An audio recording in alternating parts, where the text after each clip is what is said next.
High guys, welcome back to my channel. मी तुमची अस्मी. आज मी बनवणार आहे आईस्क्रीम, उपवासाची आईस्क्रीम. ॲज यू नो की नवरात्री सुरू झाली आहे. सो मला आणि पप्पांना खूप क्रेविंग होतं त्या आईस्क्रीम खायच्या. सो मी इथे घेतलेलं आहे गरमागरम दूध आणि मी इथे आणलेले आहे काजू आणि केसर. सो आपण भरून काजू टाकू, म्हणजे जरा प्रमाण ठेवू, बट तरी पण काजू टाकू. अँड देन मी इथे टाकले आहे 1 चम्मच काजू. तुम्ही बघू शकता दूध किती गरम असेल. सो तुम्ही कोमट पण घेऊ शकतात, गरम पण घेऊ शकतात. मी गरम घेतलं आहे कारण की टाईम कमी लागेल असं मला वाटतं आहे. बट एनिवे थोडा जाऊ द्या, मी हातच यूज करते असं माझं तर म्हणणं आहे. बिकॉज ते हे झाकण्यात घ्यायचं मग टाकायचं, झाकण्यात घ्यायचं मग टाकायचं त्यापेक्षा मी एकदाच टाकते. अँड देन आपण टाकू केसर. काहीच हे केसर जरा चिपकलेलं बिकॉज ही जुनी डब्बी आहे. डोंट जज. सो मी इथे जेवढं होतं माझ्याकडे तेवढं सगळं केसर टाकलं आहे बिकॉज यू नो दुसरी बाटली होती. बट मम्मीने जर हे बघितलं ना, मम्मी मला जिवंत काढून टाकेल बिकॉज यू नो सगळं सोडा.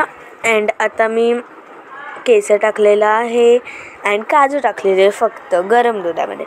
अँड आपण आता 30 मिनिट्स वेट करूया अँड तोपर्यंत टाईमपास करू. जाऊ दे, आता 30 मिनिट्स झालेले आहेत. आता आपण ह्याचं तोंड बघू शकतात किती चांगलं सुंदर दिसतंय. सो आपण काजू घेऊ, मिक्सरच्या भांड्यामध्ये टाकूया. कलर मी मिक्स नाही केला, सोडा. गाईज, तुमच्या इथे गरबा होतो का?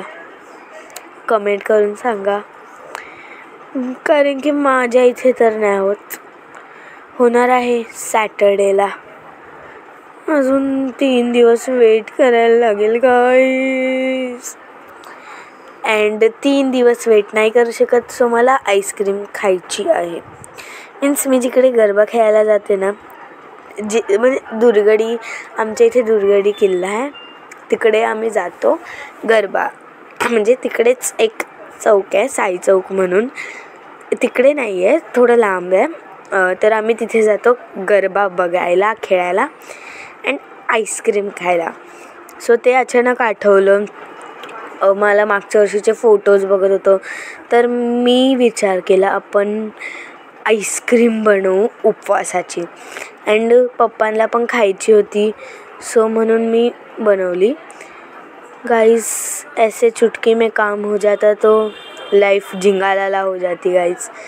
सिरियसली गाइस, म्हणजे एवढ्या कमी वेळात काम झालं असतं तर मी तर थँकफुल होतीच. अँड तुम्ही इथे बघू शकतात मी किती दूध घेतलेलं आहे, किती यूज केलेलं आहे, थोडंसंच ठेवलं आहे. अँड देन आपण आता ही स्लरी टाकूया.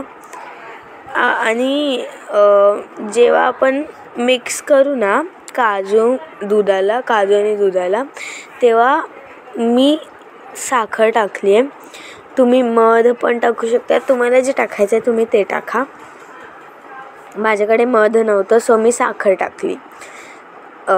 आणि आता आपण इथे मिक्सरमधून सगळं मी बाहेर काढते आहे बिकॉज फक्त ते जरा थिक आहे. सो फक्त हे करून निघणार नव्हतं, सो म्हणून मी चमचा जरा हे करून. अँड हे आपण ना कमीत कमी 5-6 तास ठेवलं पाहिजे. म्हणजे तुमच्या फ्रीझरवर आहे. माझा आता जुना झाला आहे सो मी तर थोडा वेळ ठेवलेलं. म्हणजे मी रात्री ठेवलेलं, सकाळीच काढलं. स्कूलवरून आल्यावर दुपारी काढलं. मीन्स ते सेट झालेलं, रात्रीच सेट झालेलं, सकाळीच सेट झालेलं. मी बघितलं तेव्हा सेट होतं, ते सकाळी बघितलं ना तेव्हा सेट होतं. तर तुम्ही 1-2 तास पण ठेवू शकता, ते लगेच होतं. मी मीन्स ठेवल्याच्या नंतर अर्धा तास झाल्याच्या नंतर मी बघितलं ना, तेव्हा ते तसंच होतं. हे नव्हतं झालं. थोडं फ्रीज झालेलं, थोडं तसंच होतं. तर आपण दूध आणि ते जे आहे ते दोन्ही मिक्स करूया. पातळ पण चालेल, घट्ट पण चालेल, तुमच्यावर. तुम्हाला जसं हवं आहे तसं घेऊ शकतात तुम्ही. एंड आपण आता ह्याला नीट मिक्स करूया. एंड मिक्स केल्याच्या नंतर मीन्स